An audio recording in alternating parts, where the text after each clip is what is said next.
નમસ્કાર, હું Limji Gamit multipurpose health worker કુવારલા, તાલુકો ધાનેરા, જિલ્લો બનાસકાંઠા.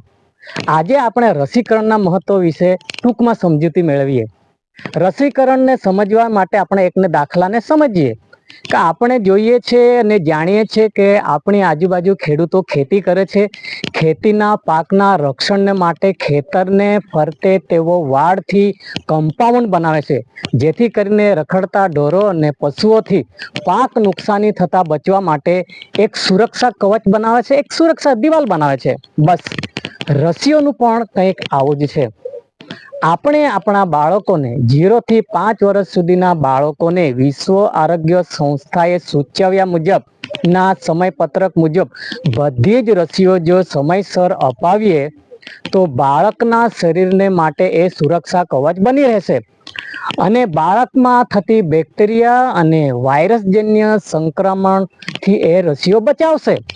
અને કદાચ બાળક એ કોઈ પણ વાયરસજન્ય રોગથી સંક્રમિત થાય તો પણ એ બાળક રસી લેવાને કારણે એ રોગોની સામે પૂરેપૂરી તાકાતથી લડી શકશે અને એ રોગને મટાડી શકશે.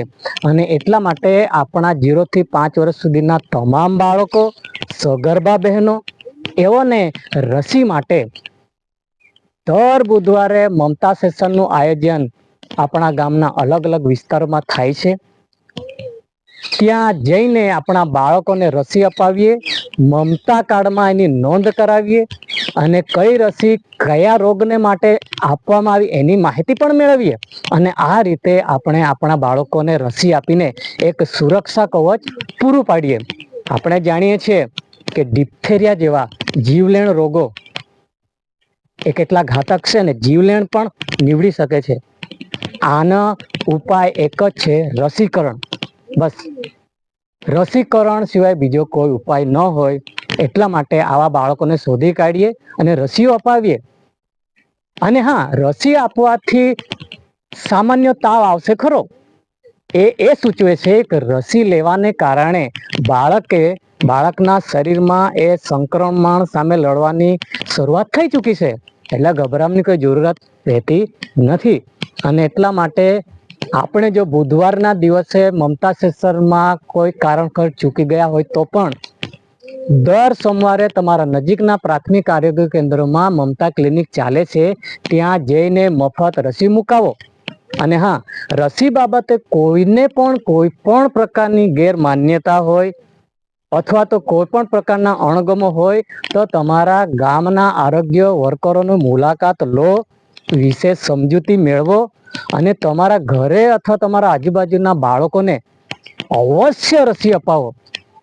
રસી આપવી એ જ આપણું સંપૂર્ણ સુરક્ષિતનું એક કાર્ય છે. અને હા, તમારા ઘરે 10 વર્ષનું બાળક હોય, શાળામાં ભણતું હોય, 16 વર્ષનું બાળક હોય, તેમને પણ શાળાની અંદર રસી આપવામાં આવશે, ત્યારે એમને રસી લેવાને માટે ચોક્કસ તમે એમને પ્રેરણા આપો. અને આવો સાથે મળીને આપણે રસીઓ આપીએ, બાળકોને સુરક્ષિત કરીએ. અને એક બીજી વાત કે તમે જોયું હશે કે ઘણા બધા એવા દંપતીઓ છે કે જેમને બાળકો નથી અને બાળકોને માટે તેઓ હજારો ને લાખો રૂપિયા ખર્ચે છે, હજારો કિલોમીટર દોડે છે. આપણે બહુ ભાગ્યશાળી છે, આપણી પાસે બાળકો છે અને બાળકોના ભવિષ્યને માટે, તંદુરસ્ત પરિવારને માટે અને તંદુરસ્ત સમાજના નિર્માણ માટે રસી અપાવી, સંપૂર્ણ રસી અપાવી એ આપણી એક નાગરિકની એક સામાજિક ફરજ છે. અને એટલા માટે કોઈ પણ બાળક કોઈ પણ રસીથી ચૂકી ન જાય, રસીથી વંચિત ન રહી જાય, એનું દેખરેખ રાખીએ. આવો ભેગા મળીને આપણે આ રસીકરણ કાર્યક્રમને આગળ વધારીએ. વધુ માહિતી માટે તમારા નજીકના આરોગ્ય કેન્દ્રોની મુલાકાત લઈ વિશેષ સમજૂતી મેળવો. જય હિન્દ, જય ભારત.